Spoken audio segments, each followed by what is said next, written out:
Hello，大家好，欢迎来到我的频道。那今天的话，我们来介绍一下 NS1899里面的这个不含币的底币加工工序策略的应用。那首先的话，我们要介绍一下，在 NS1899里面，它的整个的加工的这个界面，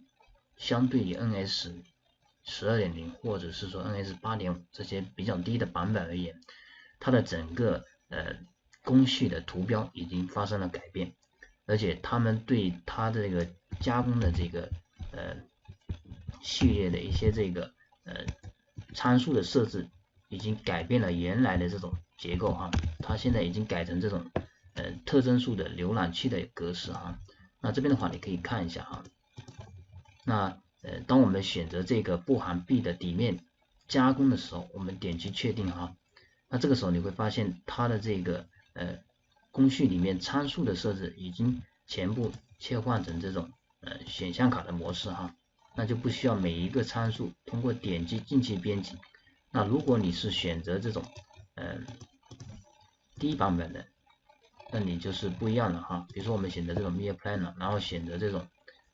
底币洗，那你点击确定，那这个时候它的切削参数的一些内部参数，或者是非切削移动的一些内部参数，它都是需要点击图标进去进行设置的啊，所以这就是 NS1899 的一个重要的更新。那在 NS1899 里面还有一个就是说，它在坐标系这里追加了一个 MCS Local。那其实它有的时候会有这个哈，那有的时候又会没有。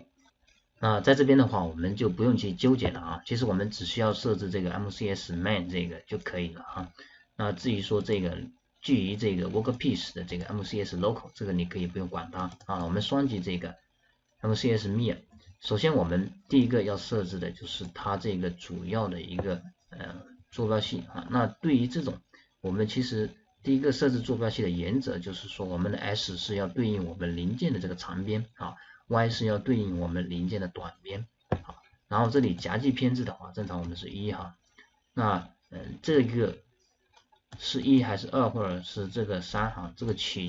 最终这个结果就是根据你输出的是 G54、G55啊有关系哈。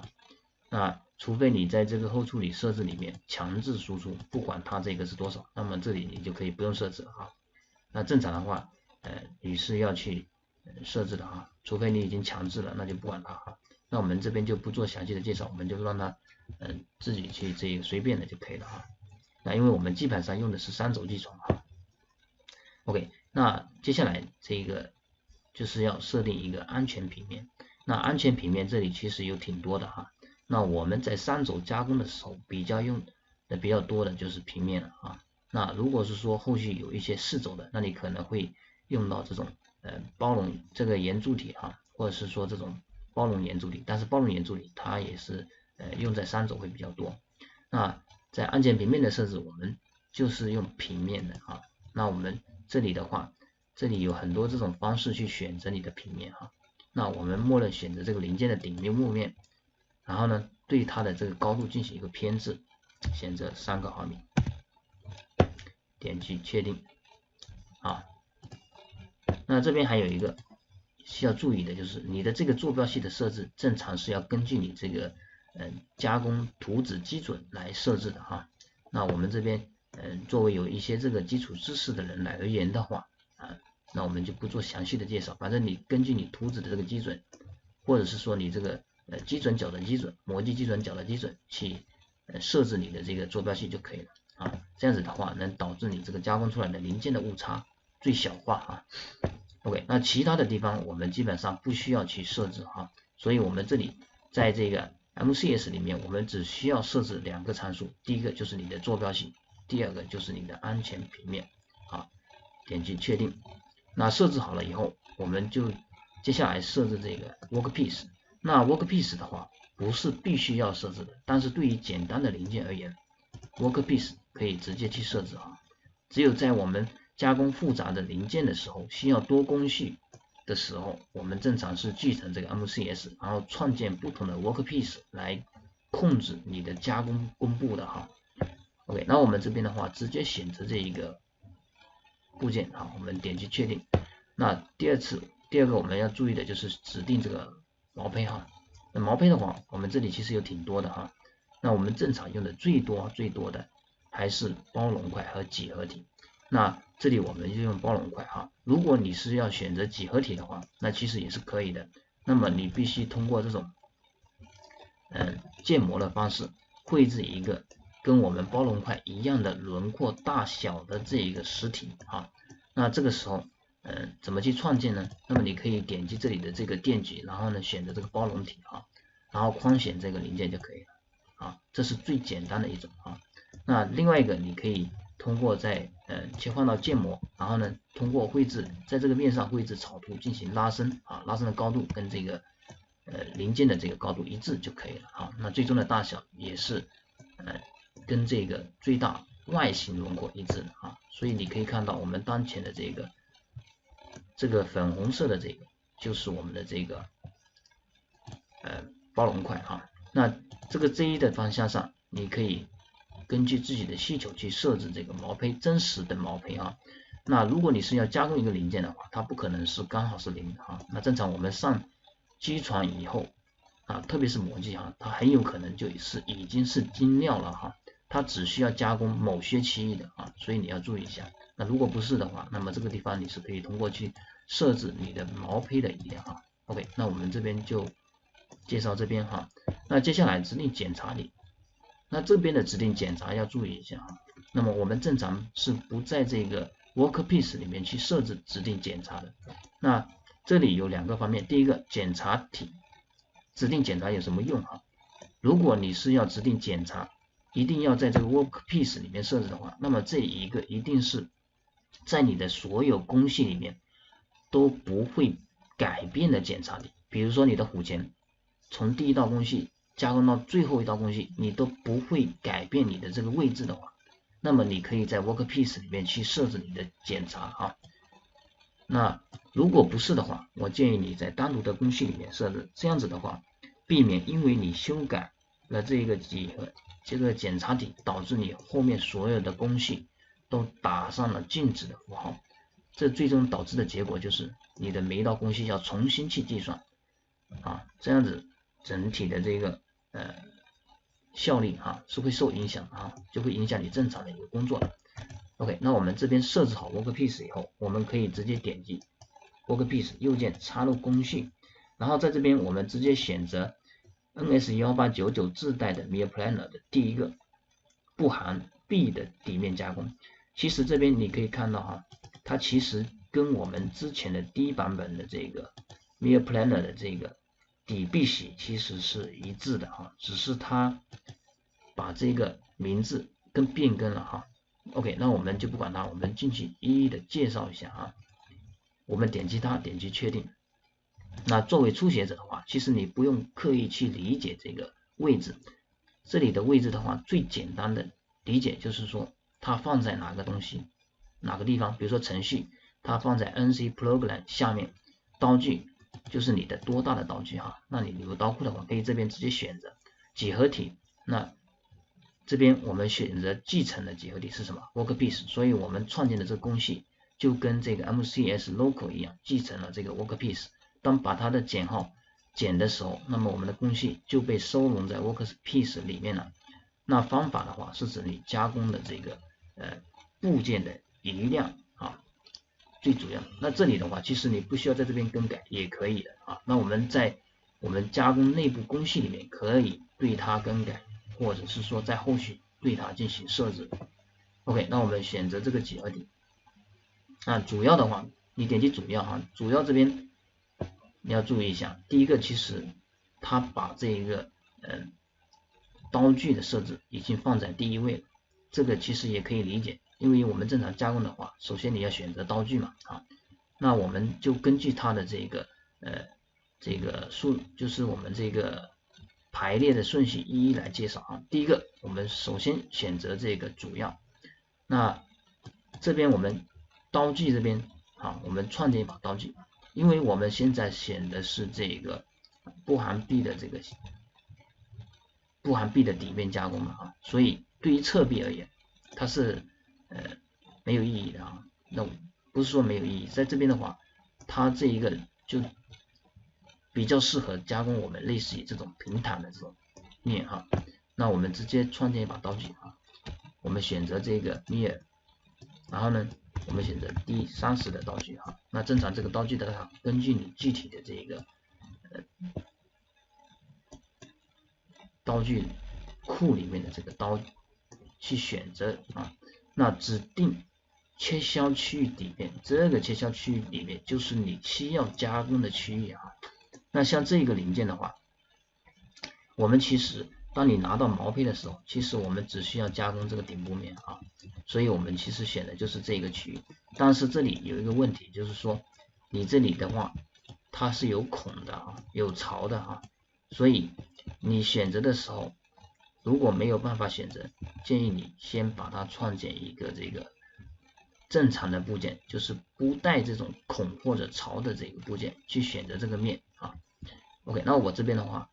就忽略它哈，我们直接选择这个面就可以了。那点击确定，然后接下来我们需要给这个底面设置一个精加工的移量。那如果是说你是不是很重要的这个面的话，那么我们可以不用给它设置这个啊。那所以说我们这边的话，如果你需要精加工你就设，不需要就不设啊。那我们这边设一个 0.1 的移量啊，然后呢选择这个切削模式。这个切削模式注意一下啊，这里有很多啊，这里你会发现它已经有所优化啊。那对于这个不含壁的底面加工的话，它的切削模式有这几种。第一个跟随部件、跟随周边。那对于我们这种区域的话啊，你只加工这个面的话，跟随部件跟跟随周边其实区别并不大哈，它们基本上可以相等。那轮廓的话，那因为我们是加工这种平坦的顶部面啊，它其实没有轮廓的意义啊，除非你是加工这种侧面啊，就是这个侧壁啊。那所以对于我们这一个工序的话，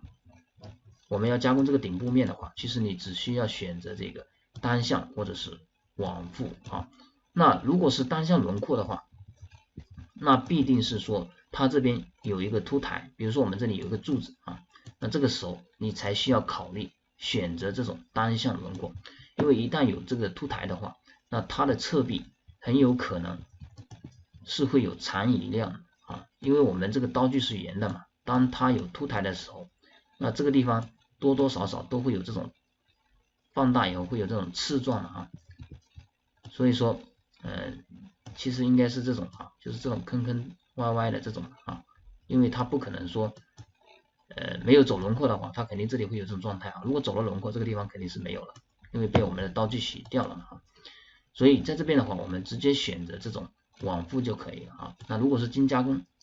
或者是说你对这个刀纹方向这个要求很高，你就选择这种单向啊。那我们现在是为了这个快速的开出，所以我们选择这个往复。那部件的移量其实你不需要设置，因为我们这里并没有侧壁啊，壁移量这个也不需要设置啊，因为我们也是没有一个壁嘛啊。如果你在选择这个底面的区域的时候，那这边的这个壁就要根据具体的情况去设置。那这里的毛坯移量注意一下哈，我们其实是创建了一个0.0的毛坯啊，所以你这里是可以设成0的。那如果是说你要把这个毛坯移量设进去的话，那意味着你的刀具路径会在你这个原来的界限往外延伸你的这个设置的移量啊，你设置了多少，你的刀具路径就会延出去多少啊，而且它会比你所设置的这个移量更大啊，正常就会跑到这边来了，这个是你的移量啊。OK， 那这边的检查移量，如果你要引入这个检查体，比如说我们这边压了一个压板的话，那么这个时候它的检查体才有意义啊，因为我们一旦你不设的话，你的刀具肯定是贴着你的这个压板啊，或者是说你的虎钳了，那这样子的话太理想化了啊，其实我们是没有办法做到的。那这个时候最终的结果就是说你不设，你的刀具很有可能会插到你这个夹具，最终导致的结果就是你的刀可能要断掉了。所以一旦你设置了这个检查体的话，那么这边一定需要引入这个检查一辆啊。那接下来我们看下面一个毛胚啊。那毛胚的话，这边你要注意一下啊，它这里有好几种。第一个是厚度啊，它默认是 3D IPW 啊。那这个 IPW 其实因为我现在是第一个工序，而且我并不加工侧壁，所以这里你选择这个是没有意义的啊。那接下来我们看这个厚度，那这个厚度的话，正常的话就是指这个厚度啊，就是基于我们这个平面往上面产生的一个厚度，就是说你要移除的一个厚度啊。那所以说我们这边的话，正常只需要把这个毛胚切换成厚度就好了。那你如果是说设成毛胚几何体的话，那这个时候相对来说你的操作会比较复杂哈。我们正常用的就是选择这个厚度就可以了啊。那你直接选择这个比如说你在这边直接设3的话，就是需要移除这个顶部面往上面的3个毫米的这个材料。那 B 毛胚的厚度这里其实就没有意义了，因为我们并没有选择 B 哈。那接下来的话就是布距的一个设置，这里刀轨设置下面的第一个参数布距，布距这里有很多哈，其实我们之前的这个视频里面都有介绍啊，就是说对于你这个布距，其实最终就是为了控制2条刀具之间的这个路径之间的间距啊，只是说看它采用哪一种方式去控制。比如说你是基于百分比的这个刀具直径，那么就是说比如说10%乘以12啊，就是你10%的这，如果我用的是12的刀，那么意味着你的这一个刀具从这个点到这个点2条邻近的这个刀具路径之间的间距就是12乘以10%啊。那如果是残余高度的话，是针对于球刀而言的啊，因为我们知道2把球刀之间哈，它其实会有一个这个盲区啊，就是这个地方有一个类似于一个扇形一样的啊，这个地方的区域就是这样子的一个区域啊，那这个就是这个高度其实就是它的残余高度。其实你可以很好的理解，怎么说呢？就是说当我们这个高度越小的时候，其实这2把刀之间的这个 I 的越近啊，你自己想象一下就很清楚了。你把2把球刀重叠在一起的时候，这个残余高度越小，那么意味着你的这个2把刀挨得越近啊，那最终的结果就是你的刀具路径会变得越密啊。所以当你把这个残余高度开起来，而你用的是平底刀的时候，其实你的刀具路径是不会发生变化的啊，所以你这个要注意一下。那恒定的话最容易理解了，就是说我设10个毫米，那么这个里面2条刀具路径之间的间距就是10个毫米。那如果你设成这个可变平均值，那意味着说当我们加工这种槽的话，好，这个地方你就可以理解了。当你加工这种槽的话，你的这个刀具过去的时候，很有可能因为你限定了，假设你没有更改成这个可变的平均值的话，那么你这2把刀之间的这个间距啊是恒定的话，这里肯定会有残余的，就是它洗不到位啊，这个地方也有可能洗不到位。那这个时候你怎么去清除这个侧边的这个多余的余量呢？那你只能把这个布距设成可变平均值，就是说当它没有办法完全移除这个材料的时候，它会自动的去把你当前的15，假设我们是12的嘛啊，12的布距的话变成1个毫米的布距啊。那这时候当你选择这个可变平均值的时候，那它这里会要求你设置一个最大值和最小值哈。OK， 那这个就是我们应用的一些场合哈，但是我们经常用到的就是百分比的刀具平值啊，这个是最常用的。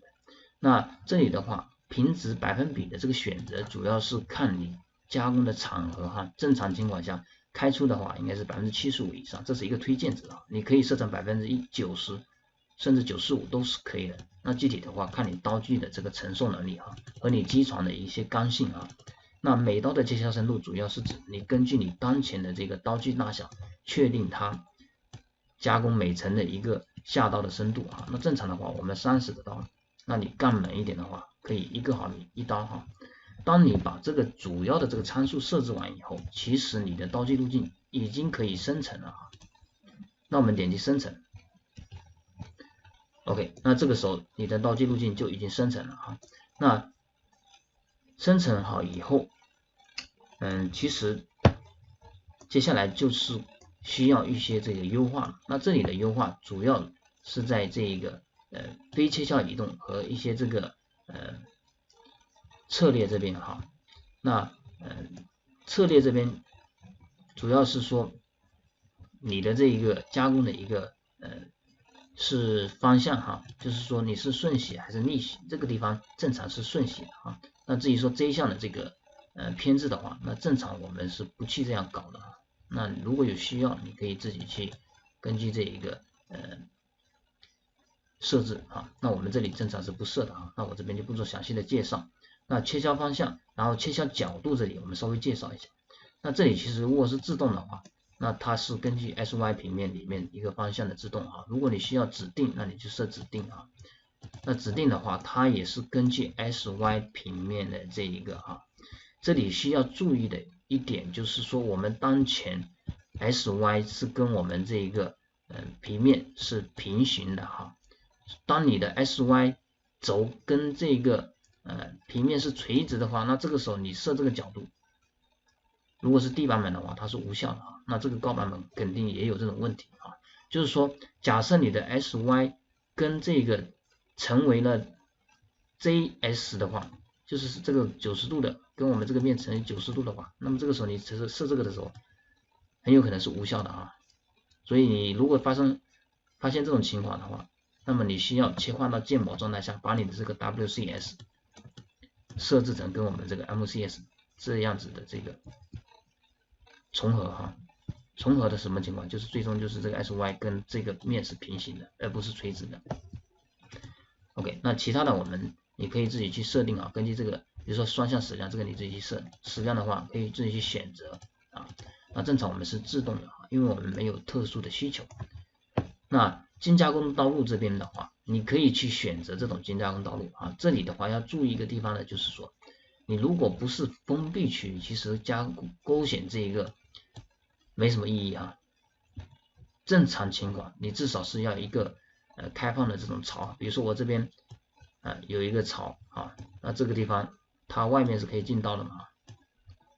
那你可以通过这种方式附加一刀，那当你开出完以后直接再走一刀，那你就不需要去换刀去加工这个有个好处就是说，当你引入了这个的话，那初期你可能是以80%的这种步距来进刀的，那因为你控制了这个刀路数，最后一刀需要精加工嘛，那这个时候它会根据你设置的，假设你是10%的话现在是5%，那么它的这个最后一刀就会按5%来这个进行去加工这个间距就是5%的这个刀具平直百分比。那这样子有个好处就是最终你的整个加工面的这个边沿肯定是质量会好一点就是说受挤压的程度或者变形的程度就会比较少最终加工的这个零件的这个精度也会相对来说比较高那这个的话就根据你具体的一些工艺需求去选择。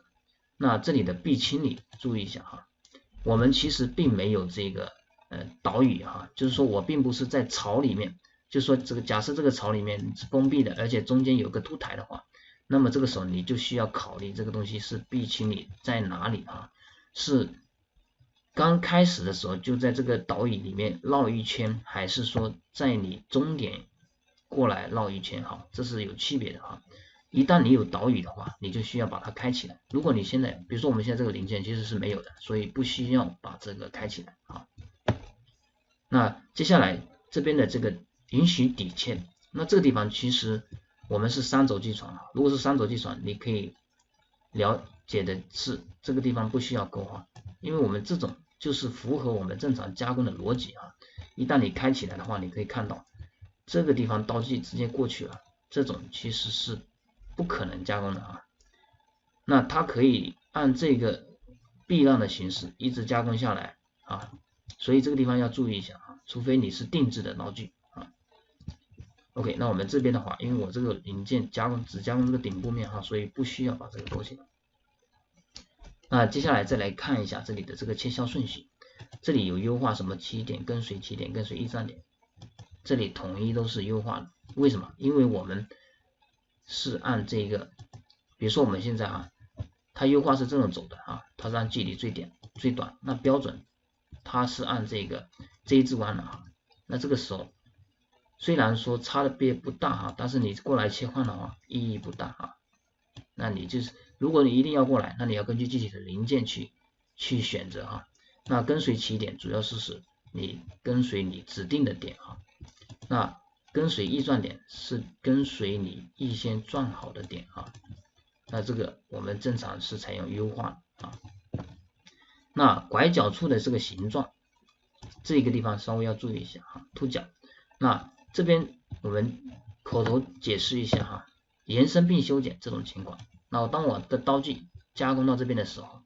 那它现在是有延伸过来，而且有修剪啊。那这个地方它修剪正常是没有问题的啊，理论上它是没有问题的。如果说你的机床走这种线的时候，或者是本身精度不高，这个地方可能就比较危险啊。所以我一般情况建议的是选择这种延伸的，就是说它原来是怎么样的就是怎么样子。那你如果绕对象滚动这种情况，这个地方也是很危险的啊。所以你要根据具体的情况去设置哈。我们正常还是建议你选择这种延伸的哈。当然这个加工的针对的零件就是说你的边角有一些特殊需求的时候，那如果它本身就是一个 R 角，那你其实延不延伸意义就不大了哈。那你要具体看情况，就是说你如果不延伸它有可能会过切，那你延伸有可能就不过切啊。这个就是到时候你看具体的刀具路径去确认一下。那这边我们再看一下光顺啊，那这个光顺如果是无，那么我们内部的槽哈，注意一下，这个它肯定是针对于比较针对于我们这种封闭的这种零件哈。当然你在加工外形的这个，你也可以把这个光顺开起来哈。那这边我们主要介绍的就是你不开和开有什么好处。假设你有开的话，那么我们的刀具中心踩在这个圆角上啊，那它对于这个边角这个地方啊，其实是点接触的啊。那你如果是不开的话，就是无的话，那么你的刀具刚好走到这一个点的时候，两边其实都是受力的啊，所以你会发觉可能这个刀具声音会比较响，这个时候就是出现了震挠的情况啊。所以说一般情况我们会给它一个10%的一个半径啊，这样子的话就可以让它平滑的过渡啊。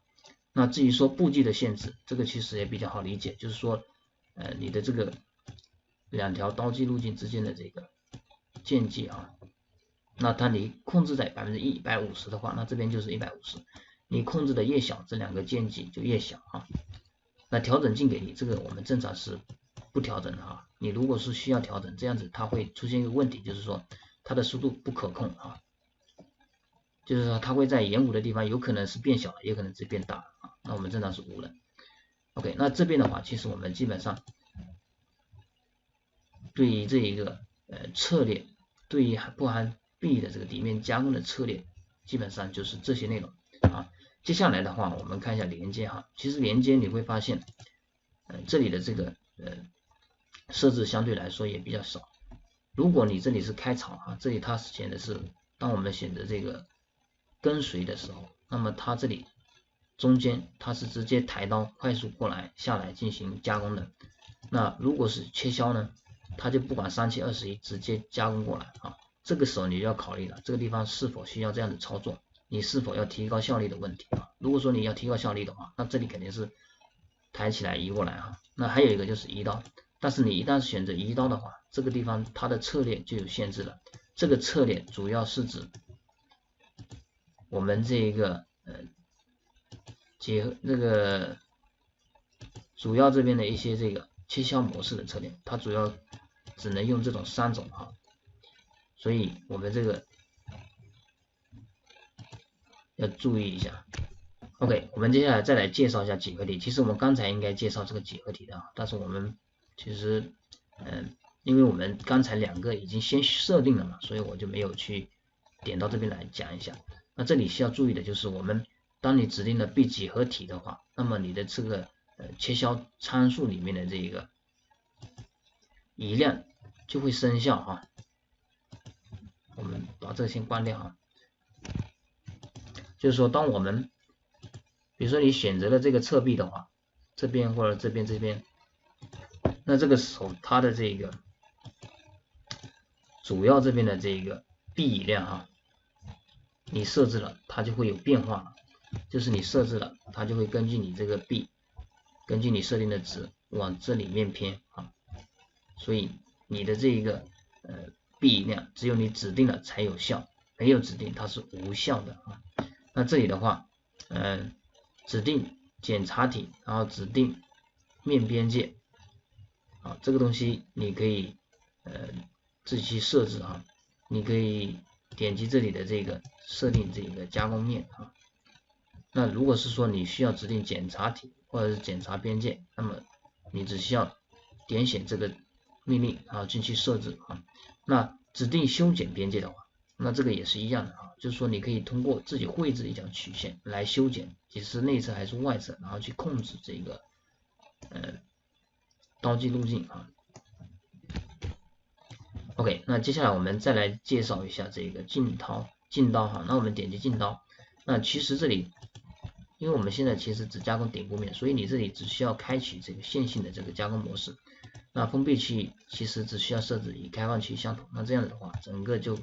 比较简单了啊。那长度这边啊，你可以去设置一下。那这里的话，正常可以通过2种模式来控制啊，一个是刀具平直径，另外一个就是通过这种多少毫米。那因为我们现在其实用的是30的刀具啊，所以你可以选择这种百分比的这个刀具。那我们这里可以设成60%或者55%都可以。那这里的这个其他的这个旋转角啊、斜坡角啊，这个参数可以不用设置啊，因为我们正常不设的。那高度这边我们会设啊，就是说它离这个我们这个部件多高的时候开始这个进行加工的问题。那我们这边的话设成3个毫米啊，那正常你可以把它设成1到2个毫米都可以啊。那这里最小安全距离我们设置成5啊，因为我们直接可以通过这个长度来控制啊，就是说60%就是应该是18的这个啊。OK， 那这样子的话，我们的刀击路径就已经完成了第1步的优化啊。这边你可以发现啊，这个地方其实它就是没有加工的啊，所以如果是说你的这个地方刚开始并没有加工的话，你需要对它的这个进行一个设置啊，就是说你需要在连接这边把它的这个设置成切削啊，这样子的话你可以看一下它才是正确的啊，所以这个地方要注意一下。那接下来我们需要对它一个设置，就是说我们需要对它的这个转移快速进行一个设置。那点击这里的这个转移快速啊，我们需要把它的这个区域内的这个进退刀设成前一平面的一个高度，